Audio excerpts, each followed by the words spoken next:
Okay, well, welcome everybody to Solar Noon Tuesday. I'm Jay Warmke with solarpvtraining.com. And if you're new to this format, what we do here is it's kind of an informal thing, but we also have folks online. So hopefully it will be interactive for us today. And the process is I'll go through the headline news for the week of what's happening in the world of solar. Then I'll highlight some of the upcoming webinars and the events that are coming up. And then we'll go into a topic, deep discussion type topic for about a half hour. Today's subject, we're going to be talking about some of the issues that are seen in the field. And we've got a guest, Jimi Braswell. Hopefully we'll have a guest, Jimi Braswell. I think he may already be on. And then we'll talk about that, some of the things they've seen in the field, maybe get some other input. Before we got started, people were bringing up their issues and concerns and things online here. So hopefully we'll get a lively discussion. So let me go ahead and jump into the news of the week for the week of February 9th. And according to current studies, buildings are responsible for about 42% of all global CO2 emissions.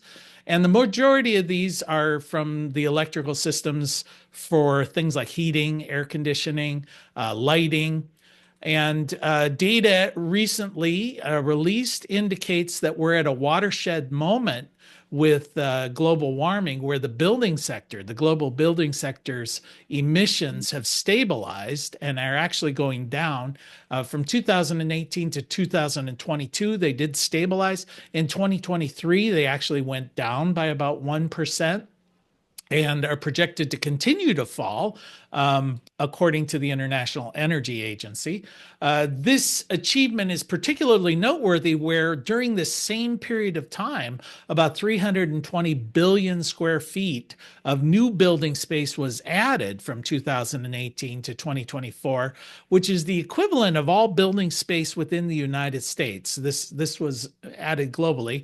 And instead of emissions tracking with this increase, they actually stabilized and then went down a little bit. The amount of energy required to operate a building has declined steadily since 2010, dropping about 14% as of 2022. A lot of this is because the buildings are becoming more electrified. We're also seeing the power sector moving towards zero carbon emissions, such as wind and solar. Currently, about 55% of all global electric generation comes from non-CO2 emitting sources. And it was even more impressive when you look at the decreases since 2005 to 2023. Residential buildings per square foot, their emissions dropped about 39.5%. Commercial buildings fell about 48%. Overall in the US, emissions from buildings are down about 32%, even though we've added about 70 billion square feet of new construction. So that's all good news in a world where we hear a lot of bad news. Now, if you ask anyone who's a bit skeptical about renewable energy and how it can take on a major portion of the grid's electrification, they're usually going to quote something like the wind doesn't always blow, the sun doesn't always shine. The reliability of renewable energy has sincerely been an area of big concern over the years. Well, a new study from the journal Renewable Energy looked at California's deployment of renewable power and came to the conclusion that renewables may be actually much more reliable than previously thought. The study found that last year, 2024, from late winter to early summer, renewables fulfilled 100% of the state's electricity demand on 98 out of 116 days. Not only were there no blackouts during that period of time, but they actually overproduced and produced about 162% of what was needed by the grid for that day. The study compared 116 days in 2024 with the same period in 2023, and they found that California's output from solar was 31% higher year on year, and wind was about 8% higher. Battery storage increased 30-fold from 2020 to 2023, and then doubled again from 2023 to 2024. And the importance of batteries is they do help grid operators be more flexible in meeting demand energy, which tends to peak when people return home early in the evening and start turning on their various appliances, just at the time that the sun is setting and power from solar is being diminished.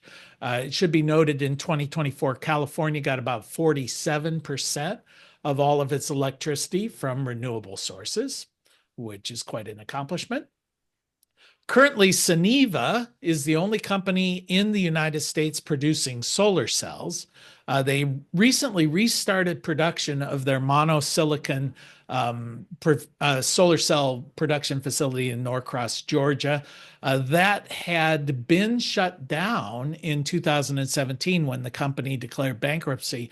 But because of some of the domestic production incentives in the IRA and the Inflation Reduction Act, they reopened that facility in 2023. The cells manufactured were the first that qualify for the 10% domestic content bonus investment tax credit that's part of the IRA. And the company plans to ramp up its production at that facility to about a gigawatt per year at that particular facility in Georgia.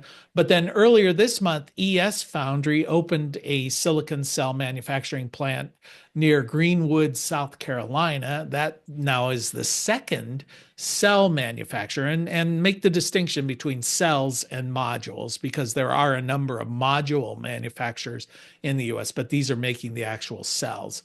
According to the International Energy Agency, China currently produces about 80% of all of the cells used worldwide, which is part of the reason why the IRA tried to incentivize domestic production. The facility in South Carolina is over 400,000 square feet, on track to employ about 500 people by the middle of this year. And they're expecting that by the third quarter of 2025, they should be producing about 3 gigawatts annually of solar cells. Now, other manufacturers have also announced plans to open facilities here in the US this year. Q Cells, close to opening up their system, their wafer cell production facility in Georgia. Silfab is looking to open up a facility in South Carolina. And then Boviet Solar and Canadian Solar, they've announced plans to open up facilities in North Carolina and Indiana, respectively, within the next 18 months. So a lot of production activity happening there. Tesla Megapack and Powerwall battery storage deployments jumped to 31.4 gigawatt hours last year, which is up from 14.7 gigawatt hours in 2023. So over 100% jump. They announced that in the end of January. Now, the company stated that they're expecting these stationary battery sales to grow another 50% this year, which is a bit of good news for that company in that they are having trouble with their EVs. They had about a 1% decline in 2024, a 6% drop in revenues from EV sales. Now, the growth of their stationary batteries mirrors overall growth in the marketplace. Global energy storage installations are projected to grow about 76% in 2025, according to Bloomberg NEF, as demand increases and prices continue to fall. So that's the news, according to what I have found this week. Does anybody who's online have anything they want to add to that pickings of what's happening in the world of solar this week? Anything else come across your desk? Give you just a second. All right. Well, then let me jump into some of the announcements. I do have a quick question. Okay, sure. I'm wondering what you've heard, if anything, about like impacts from the Trumpism and the fact that he's cutting off various everything. And he's not crazy about. I know he's stopping all wind turbines. I don't know how he's feeling about solar, but I think he was putting a halt to the IRA charging stations. Anyway, what do you know? I know very little.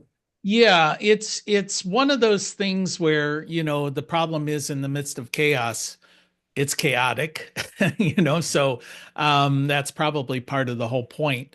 Uh, I purposefully this time didn't really report anything on it because nobody knows anything. It's all kind of speculation.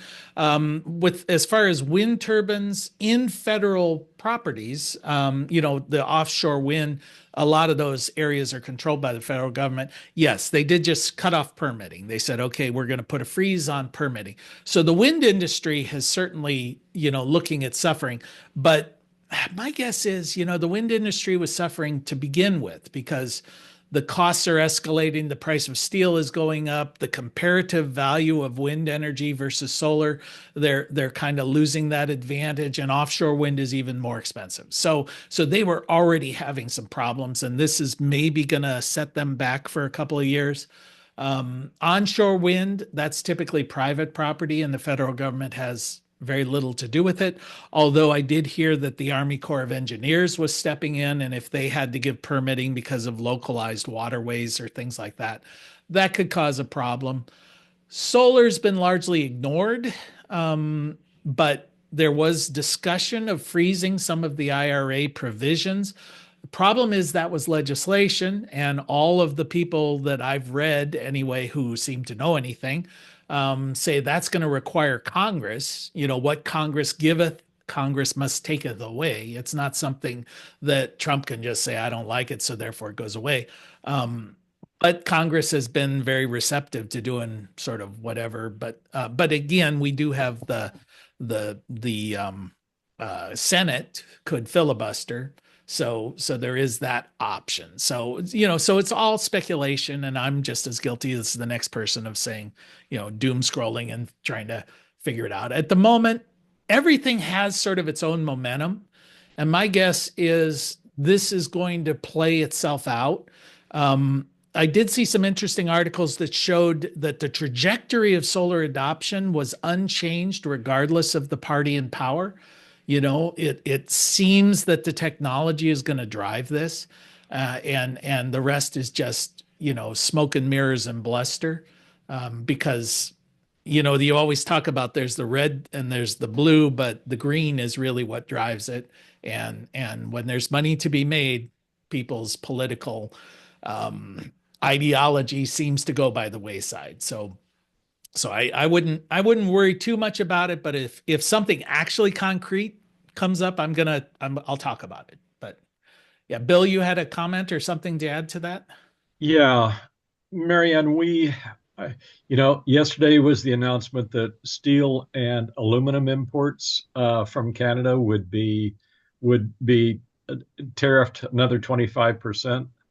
And this morning I went online to our distributor, and we found that rails from Iron Ridge have gone up 25%.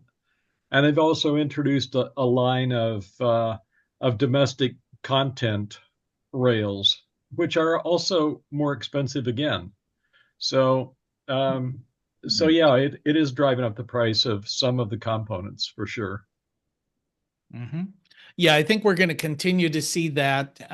Certainly, metals are going up regardless, and they have been for years. I it's always surprising how much a piece of pipe costs especially when you're doing a ground mounted system. So we're going to see that. We're going to see other components continue to come down. Price of solar panels keeps coming down. But I think and I know I'm beating a dead horse on all of this, but boy, when you add in all of these sort of mega trends that are happening, where the the advent of artificial intelligence, the advent of cryptocurrency, the advent of electrification of transportation, and you just see this hockey stick curve going on as far as electrical demand. At the same time that we already have a dysfunctional government that seems to be getting a little more dysfunctional. So how is the permitting process going to react? It doesn't seem that it's on a trajectory to get better. So all of these systems that demand immediate response are not going to get it. So when you've got a doubling of electrical demand, a mothballing of a lot of the fossil fuel and nuclear power plants, and a permitting process that takes 5 years to get a permit for a utility scale system, all of that leads me to believe that we're about to enter into a 1970s oil crisis for electricity, where we're just going to have these price shocks that are rattling the electrical market. And that's going to drive the demand for solar when people say, I can take control of that myself, at least for my home and my business. So yeah, Bill, you had a comment there? You're Yes, there still. was, yeah, there were, in regards to Pete's comment about reliability, one of the things that we're finding, and I, from my research, well, yeah, such as it is, um, if you look at the most reliable solar panels, they are the panels from the ones that are the top performing panels in terms of reliability against wind and hail and different types of degradation. The Chinese panels are by far the more reliable. And there are not, I mean, I think that only First Solar has a panel that is listed for one of the tests, not for 4 or 5 of the tests, but only one test was it a top performer. The American panels so far, whether they have not submitted their modules for testing or whether they just didn't perform very well under those tests, the American panels have not shown up on the top performers list. Yeah, well, that's one of the maddening things about the Chinese is they make cheap stuff and it's pretty good. I mean, that's frustrating. Just look at the BYD electric car. I mean, everybody I've ever talked to who's ridden in a BYD just says, you know what, Tesla is a piece of crap compared to this vehicle, and it's a fraction of the cost. So, yeah, well, it'll be interesting times. So. All right, well, let me jump into some of the events that are coming up. We've got the Power Gen conference coming up in Dallas, Texas. It's today, tomorrow, and the next day. Then there's the let's see. Oh, on tomorrow, the Enphase domestic content. So actually, I signed up for this webinar. I think it's going to be interesting. Telling just how do the Enphase products, are they going to meet that 10% adder for under the IRA if it's still around? So then you've got RE Plus in Boston on the 12th and 13th. There's a webinar on the 19th, solar on metal roofs. If you're interested in that, if you're running into that, then there's job site documentation that's coming up on the 19th. And I'll just reiterate again, I don't have the links here, but if you need a link, hopefully you'll look like Solar Power World. You can look up that webinar, but if you need it, I can always provide a link if you can't find it through Google. On the 25th, solar domestic content tax credits. So there's a lot of discussion about this because the IRS really just gave clarity on that. And as we're just sort of starting to discuss, some of these products are becoming available. Up until now, they just haven't been available. Solar in San Diego, the 25th through the 27th. And then on the 26th is hail on solar panels. That's a big deal, especially if you're down in Texas where, softballs fall out of the sky. So we'll see how that. Then March 4th, 2 p.m., solar design. I think this is primarily solar design at the utility scale level. And then the 24th through the 27th, the NABCEP conference is coming up in Reno. And then our shameless plug about our online courses and in-person courses at solarpvtraining.com. And a second shameless plug about our most recent textbook. So all of that's available at solarpvtraining.com. And those are the events that I came across my desk. Does anybody have anything they want to add to that as far as events that they're aware of that are coming up here in the next month or so? Okay, if you'll just feel free to chime in, and but we'll get to our topic here, and hopefully Jimmy, are you on the line here? I want to introduce Jimi Braswell. Yep, I'm here. Clean Energy. Hey, there you are, man. Yeah. So yeah, Jimmy is with Clean NRG Solar Recovery, and you've been doing a lot of installs recently up in the beautiful weather of upstate New York in the middle of the winter. And Yeah, it's quite the elements up there. I can say that. Right. So Yeah. what we were discussing was really just hopefully we'll use this time to really just talk about what are some of the issues that you're running into in the field as you're doing these installs, because I know one of the things that you're being asked to do is to come in and fix the mistakes of other installers.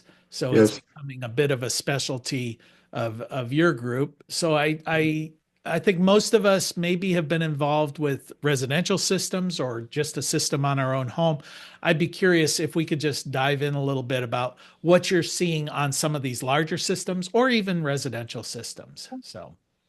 Well, yeah, I've just collected a few pictures to show you guys some of the examples that we've run into in the field. Uh, Usually bad installations. There are some that are weather, related, but usually most of the time it's because of improper installations. So some of the pictures that we have um, show. Let me see. I can share the screen with you guys, There you go. It looks like it's coming up. right?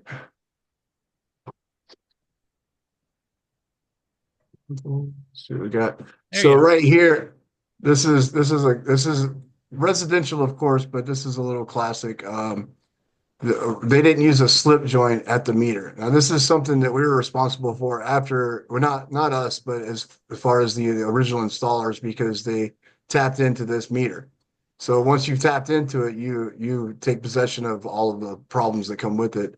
And this is where initially it was installed without a slip joint, which it basically just allows the conduit to stay stable or move with the earth and the house as it shifts. So it obviously pulled out there. I've got another picture of a second. This is what it looks. So when it creates a hole, and then that becomes a critter, home. So And somebody made a birdhouse in there, or is that a yeah, rat? so there's a nice little birdhouse in there. It's funny because there was a big pile of feathers in there, but there was no bird, and he was right beside the MSP service entrance. So I think he got hit. Oh, But yeah, that's what happens when those holes are made, and it's you know yeah, more comes common, I think, than the birds is I've often, when you open those up, you find hornets' nests or things like that that are suddenly an unpleasant surprise when you decide to access it. right, right. Well, we've seen mice before too. We've seen mice before too. I got a picture somewhere of some wires that are eaten up by mice. Hopefully, I got them on here.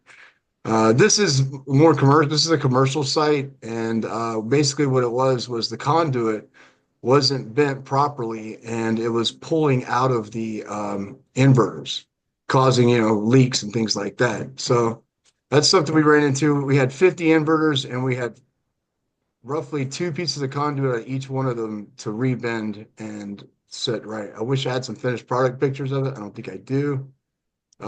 This is another issue on the same job where the conduit was actually brought through the side pan of the cable tray, and the inspectors didn't like that. It's just as easily the cable tray's got that big hole underneath it to run it underneath, uh, run underneath the cable tray instead. Also, and yeah, and then also the roof didn't use expansion joints. As Kodiak was pointing out there. Yeah. Does somebody have something? Kids probably a drummer. Okay. Yeah, keep going. Okay. And this is another example. Again, same thing. Oh, here it is. This is rodents in the field. This is probably field mice that get a hold of the wire. They love to chew that stuff. I don't know why, but this ended up causing an isolation. Uh, Not just there, but deeper into the conduit, it was chewed even more. It caused isolation, which all these wires had to be pulled back. The wires that were chewed had to be pulled back out and actually reran. I think that we actually just ran another conduit and just started a whole new line. But that's some of the things that we run into with critters. Right here, Is it just coming up, Jimmy, when they don't actually seal up the wires right. properly? Is that so any gap, any opening is going to let the critters get They're in. they're going to come in, right? If it's not critters, it's probably wasp or bees or something like that. Something you don't want to run into when you open it up. But it's from sealing exactly. This was a weatherhead that was on top of here, and it wasn't, just spray foamed or sealed with duct seal or something like that, and it allowed the critters to get in. So it's something we run into out there. This is a picture. It doesn't look like much, but that conduit's laying on the roof, and it's right up against the ridge cap, and that's a no-no with inspectors if they see it. This is a job we went to. If you see on the other side of the panels, all of those extra feet are extra. So instead of just taking them up, this is a brand new roof. They just left them there. I got more pictures of it somewhere. You can see at the bottom of the panel as well, along this line, that they installed footers and then took them back up. So this is a really bad install. I mean, all the way around. I hope I got more pictures of it here. Yeah, why did they go up over the top rather than drill down through and go into the attic? Well, that's a good question. That's what we would have done. We do attic runs, and it was a wide open attic there too. So maybe the homeowners weren't home. I don't know. I can't imagine what was going through their brains. I'll show you some other pictures where they put junction boxes down to go through the roof, but never actually did. And the junction boxes are still exposed, just laying there.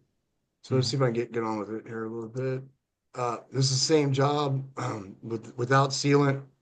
Some of the footers that they used were flash footing, and they didn't seal them.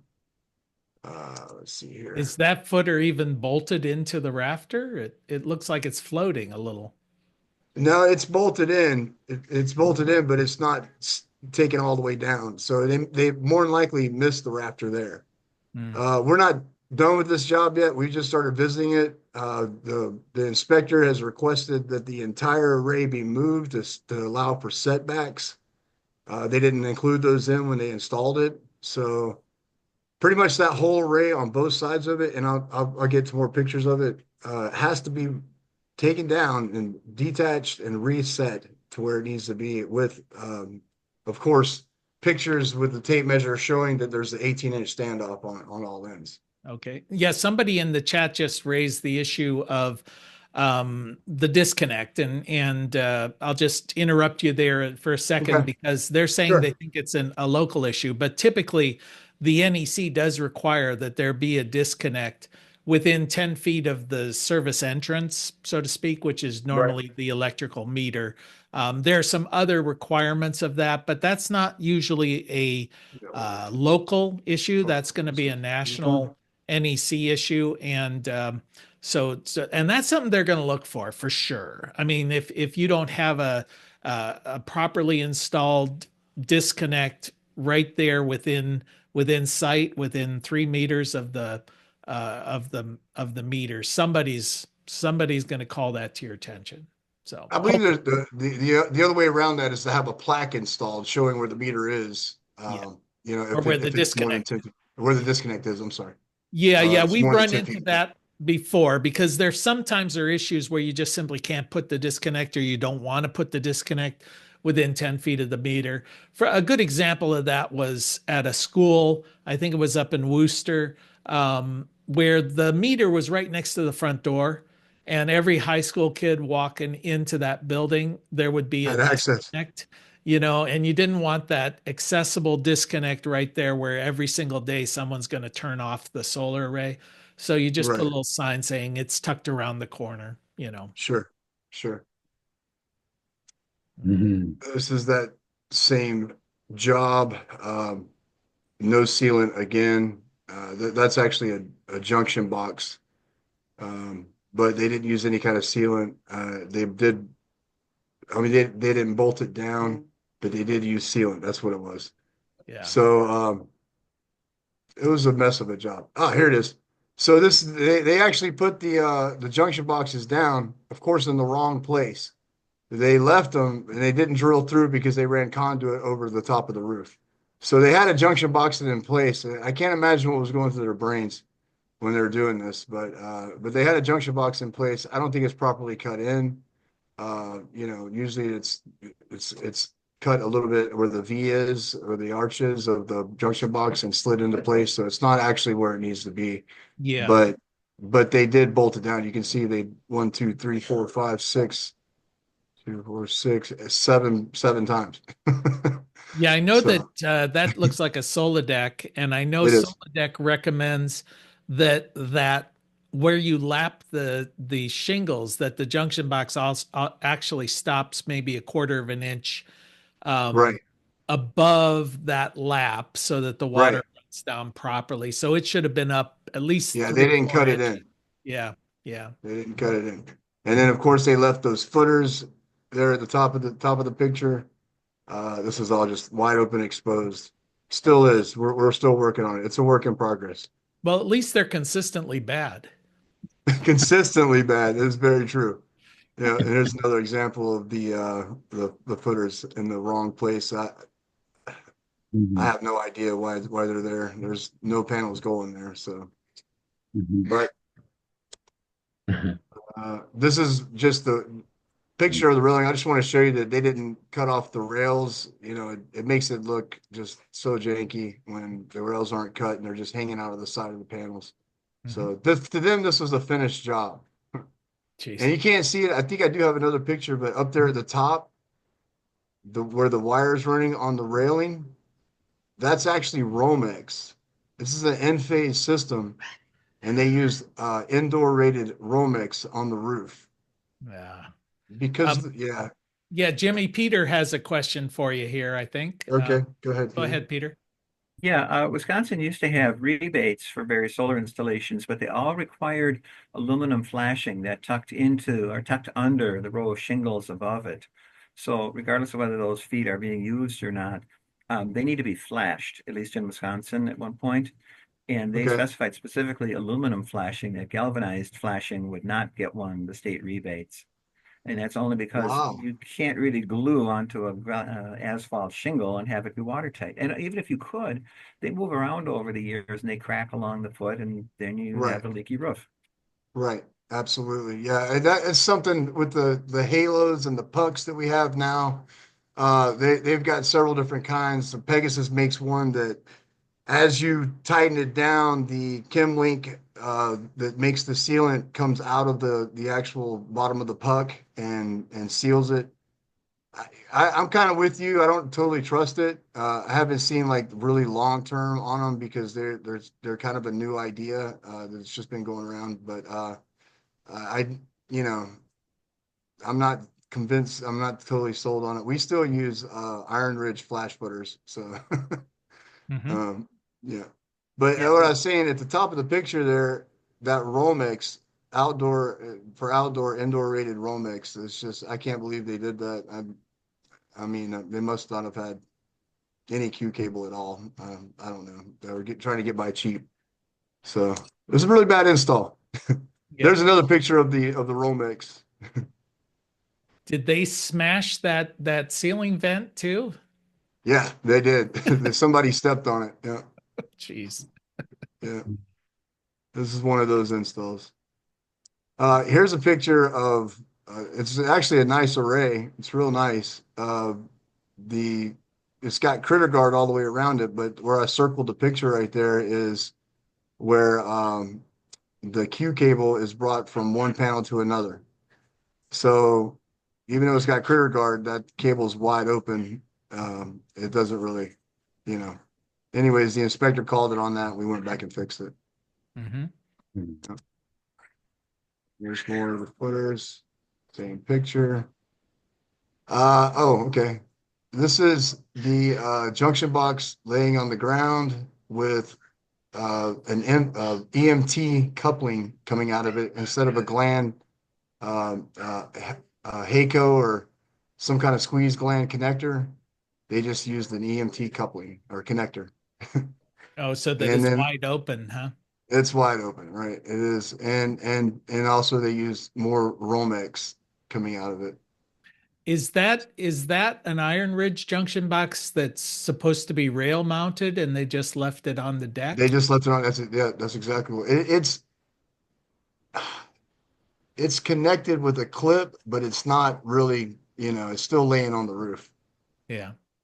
So yeah, it's just one of those teams, man. I don't know. I don't know where they're going with this. This is a different job, but this is just wire management issues. Laying on the roof, you know. It was originally done like that and had been laying there for several years before we got to it and remanaged all of it. It was an 89 panel job, something like that. But all of the wire management was just laying on the roof, and Is it was a mess. is that a Yeah, flat roof? it Is was a flat roof. Yes, that's because the original. those things would be prone to puddling then. These things could have been just sitting in water. In the water, right, right. Well, there were puddles on the roof. Fortunately, there wasn't any MC4s laying in the water exactly, but there was some puddling on the roof. So you're right about that, Jay. Mhm. Let's see here. This is just another example of bad wire management. Also, coming from table to table here, there's a ray on the left and one on the right. Those are two different tables. And crossing from table to table, the inspectors usually want some kind of drip loop in between those tables to give it room to spin independently. If the arrays, this was a tracking system, so these arrays actually turned, and with the wire being loose like that, there's just all kinds of things that can happen. I got a picture here in a second. I'll show you what the end result of that is if the wires get caught. And what you see there on the top of that A-frame pole, I don't know if you can see my pointer or not, but Yeah. on top of that A-frame pole, this is a bearing, a slip bearing. So there's no actual bearing parts in it, but those things will crush a wire. They will crush a wire. Wires fall in those so easily, and it will crush one. This is just a bad example of how to tape up some MC4s for weather. So They just I don't used know. the leftover Ziploc from their sandwich, huh? Yeah, yeah. Their intentions were good. The intentions were good there, but yeah, you see what happens. But that's just more of a comedy picture right there. I mean, this is an example of one of the motors catching the wire, or one of the bearings catching the wires and smashing it. It's good that it's only one lead. It would if it was a home run, then you got up to 1,500 volts running through that. So it's highly dangerous and could cause fires. And we'll get to a picture of a fire that was caused on this same job shortly. This is another example of too tight of wire management. Um, I was actually responsible for making this work, and it was a pain in the butt because there was no slack on either side of these tables. So we pulled from everywhere and finally got some slack. I don't have an end result picture, but it was resolved. Mhm. Let me see. This is again bad wire management. On this job, you can see where some of the wires are taped black, and then some of the black wires are phased red. And what they did was they ran out of, the color that they needed, and then they used whatever color they had. Mhm. And so this did cause problems. I'm going to show you if I can get to it right there. So so they had a black positive wire and a red positive wire hooked in on the positive side, and a black positive that was phased hooked in onto the negative side. So the end result was this, and not just this panel, but every panel in this string was bad and had to be replaced. If it didn't burn the panel up, it burned the diodes up, which burned these up. So What voltage was that running on? 1500 DC. Yeah, and Kodiak just chimed in, said he's up in New York at that site, I guess, and Yeah, he's up there right now. he said he could share the image of the end result there. Do you want? Oh, yeah, he could. Yeah, well, we fixed it. We went back and we switched all those mods out, so he might have it. So, and then of course, this is a picture of a blown up diode on that same string. So even though the And panels don't burn up, it burns those diodes up pretty quick. and is that the result because of that miswiring at the other panel, or is That this is from something else? this is the same string. Yeah, there were several of these like this. We had 26 mods in one string, uh, from somewhere between 12 to 1500 volts Hmm. DC. You can see down here, excuse me. You can see down here that all the wires are black. There should have been red in there. But we went back, we had to change all those, pull all the wires out, got them on the right color and the right label. Labeling is a big thing too. Some of the home runs were labeled negative that were positive, and some were labeled positive that were negative. So it caused a lot of confusion. I don't really know why it got like that or what was going on in the field when that happened. They did some pretty wild stuff to try to get this system built, but not working properly. So, what do you think maybe causes that? Because you've been involved in some of these larger systems. Is it a lack of communication between the different people on site? Is it a lack of skills? Are they just hiring I people who don't know what they're doing? I do think it's a lack of skills, and the communication's bad if there's no skill involved with it anyways. So you could be telling somebody all day long what they need to do, and what they hear is, could be something totally different. But yeah, the communication was probably bad. I think that with the wiring and the color of the wires, I think that I heard that they did that because they were short on wire and they were trying to use whatever they had left. So I think that's the case. I'm not positive. I wasn't there. The site's over 3 years old, and it's just now getting to the point where it can be turned on. Kodiak's up there managing it right now. So Mhm. it should be turned on. He knows what he's doing. Let's see here. And then this is a burned up MC4. I know what job this is on and why it's burned up exactly. I can't remember, but of course it's overamped. I can't remember if too many mods were plugged in on one string, which is probably the what would have happened. Mhm. But this is, things that happen out there. Well, I know that they report that mismatched MC4s, like if you're using one brand, like an Or Amphenol get connector on one, and then you use a different like product connector. A Jinko, or yeah, Yeah, but a Toggle, or that's they one of don't the most match, common things.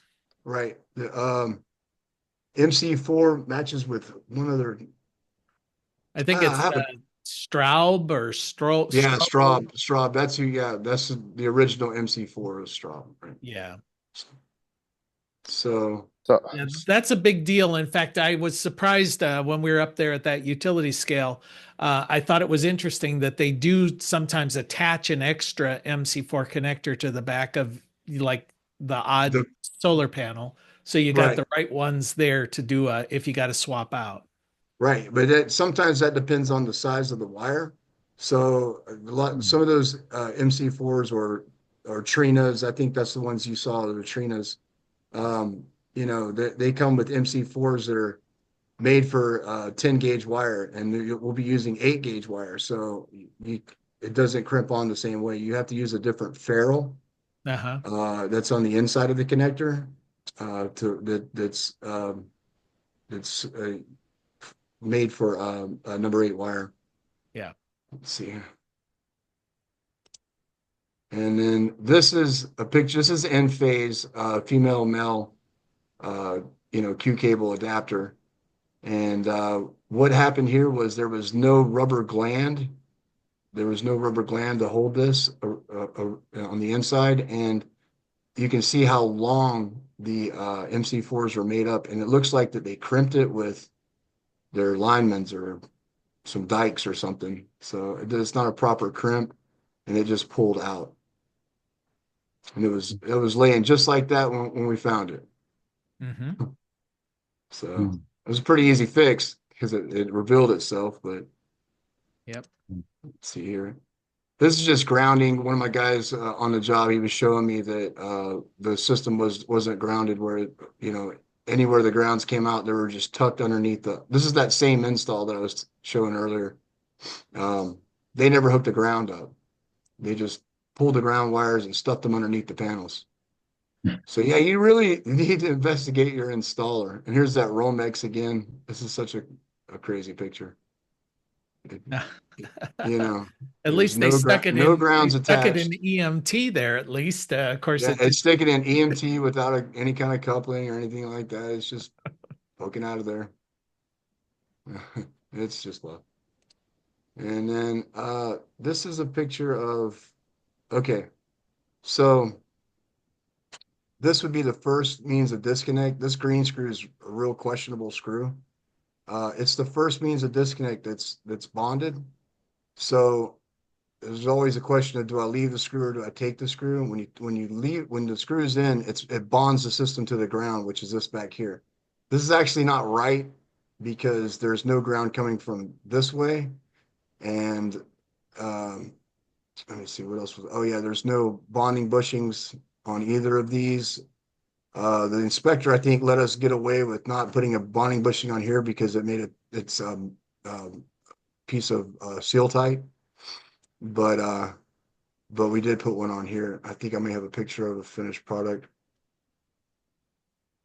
So there it is. We just added a lug on the inside of it, brought it ground from the earth, and it was completely ungrounded, as a matter of fact, because there was no ground coming in from the earth. It was just coming from the combiner, just a green wire, basically. Mm. But yeah, and it was the first means of disconnect, so we left the screw. Let's see. Is that it? That's the end of That your. might be all. That might be all I have. Okay.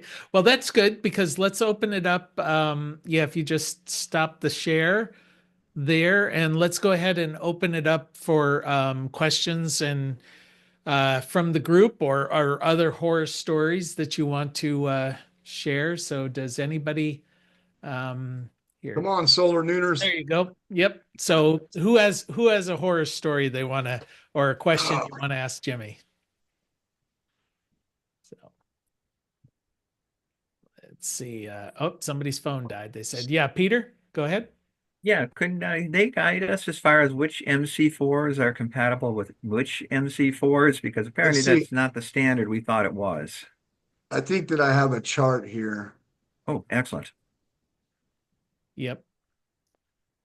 And Uh, oftentimes the manufacturer of the MC4, like when you get a solar panel, it's going to tell you the connector compatibility in the spec sheet from the solar panel manufacturer. So So here's one, Jay. yeah, Uh, this is a compatibility chart for your MC4's type connectors. As you can see, MC4 goes with itself. A lot of these just go with themselves. The Amphenol. Yeah. This is a chart we have. If we can share it or I can tell you how to get to it. We can make a link or something like that for you, Jay, if somebody wants to yeah, view this. there are similar charts available. Just Googling them. True enough. Yeah, but I know I've seen on spec sheets it'll say connects with Amphenol and they'll even give part numbers and Trying things to find one like that that. So is an odd connection, but it looks like they all connect. The MC4 connects with Amphenol H4. okay. And then And also when you say MC4, you're talking about the Straub. Yeah, Straubly or whatever. yeah. I always mispronounce it. It's the original That's the German one. original. Right. So yeah, that's sort of considered the very high quality. Right. Yep. Yep. So, but there's I read somewhere where like with Amazon, they did a study. They had a bunch of their data centers have problems where they had fires on their solar arrays.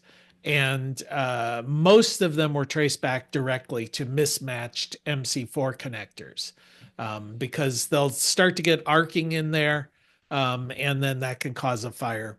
But as you're pointing out there, Jimmy, man, a lot of those issues are just so stupid.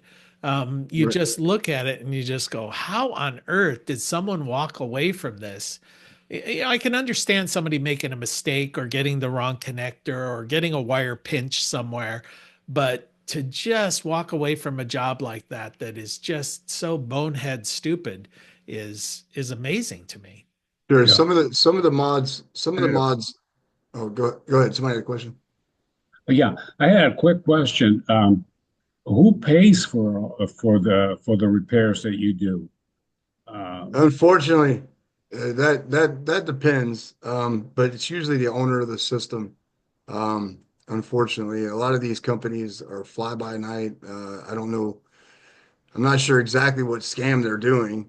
I've got a hunch of what I think it is, but they get in and they make as much money as they possibly can, and then go bankrupt and get out. And they do that, I think, by using financing and telling the client that their system is a PTO or it has permission to operate. And once they get the financing company to pay, by telling them there's a PTO, then they just, take the money and run. I think that's what's going on. I've worked with companies before that I have my suspicions about, because I go on their apps and see how many systems that they have that aren't producing or incomplete or, were never commissioned, and hundreds of them. I mean, hundreds of them. So there's just no way.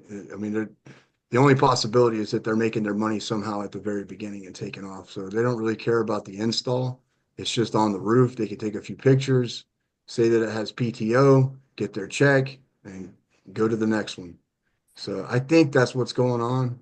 So you have to be careful. And it's usually got to do a lot with sales and the salesperson that you have. There's no way of really telling, but you just got to look out for that. And you got to really investigate it and investigate the company, see their track record, and look at their reviews. Those things are important. Yeah, I know that it always reminds me. I remember when I was a teenager and my dad was giving one of his life lessons about life insurance, because a life insurance sales guy was cornering me wanting to sell me insurance. And first off, he goes, "You don't have anything. You don't need insurance. You have no dependents, you have no money." But he said insurance should be bought and never sold. In other words, if you need it, go out and buy it. Well, the same thing applies to solar. You should never be sold a solar system. You should go and buy one. Right.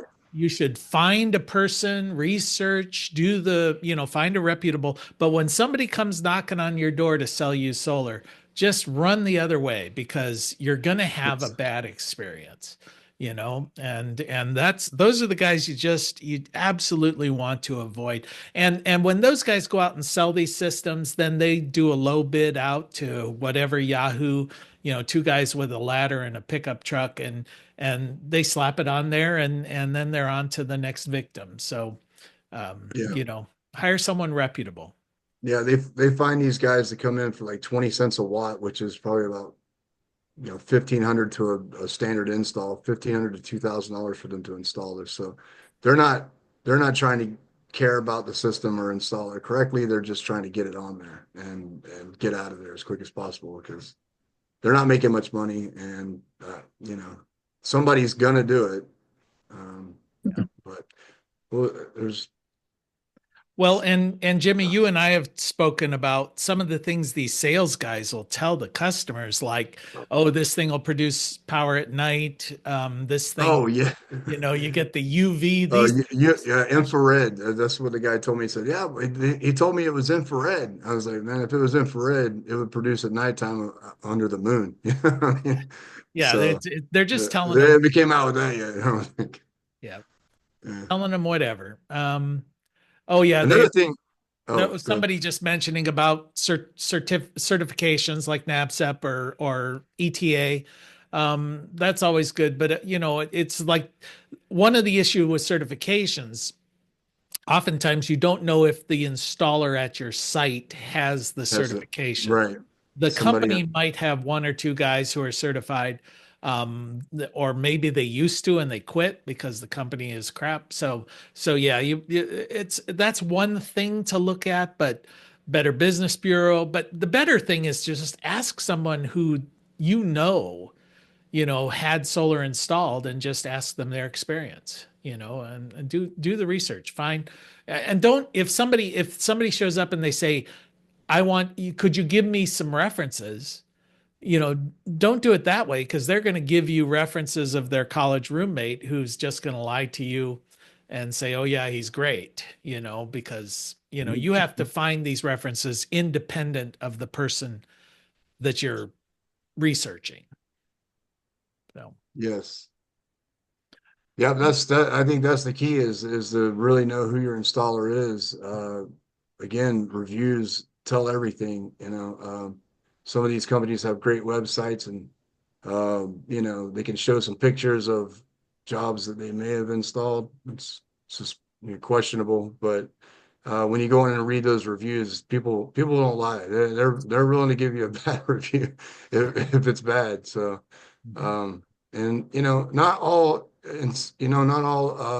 installs pass inspection the first time. There could be, I mean, I've missed a couple of inspections for things like the wrong fuses. The wrong, like my fuses were too low one time, and I had to go back and change those. Minor things, but those things do happen. But you got to have an installer that's ready to stand in the paint for you and come response time is pretty important too. If your installer gets back to you, they're trying to make a connection or with you, and they're doing whatever you're calling them out there for. I mean, we've gone out and done snow removal just because we want to see our systems work. I look at my end phase and it says that there's problems or nothing's producing, then I know something's going on out there. So I'll send a text out, hey, is everything okay? Oh, well, there's just snow on the roof right now, so it depends on the job, but yeah, we try to take care of our clients the best we can. okay. Well, Jimmy, I appreciate your joining us today. I'm showing that we're out of time. Oh, okay. I think that was Thanks great. for having me. Thanks for having me. Okay, great. Well, I'm hoping that we'll get some more of these kind of things of like, real world, because we're also subject to the PR stuff of companies. This thing does this and it always works great. And it's just nice to say, hey, it doesn't work. And this is some of the reasons why. Sometimes it's the product, but most times it's going to be just dumb mistakes or intentionally bad installs. So, all right. Well, appreciate it, Jimmy. And I'm sure we'll have you back on and we'll see everybody again next Tuesday. All right. Take care. Bye-bye.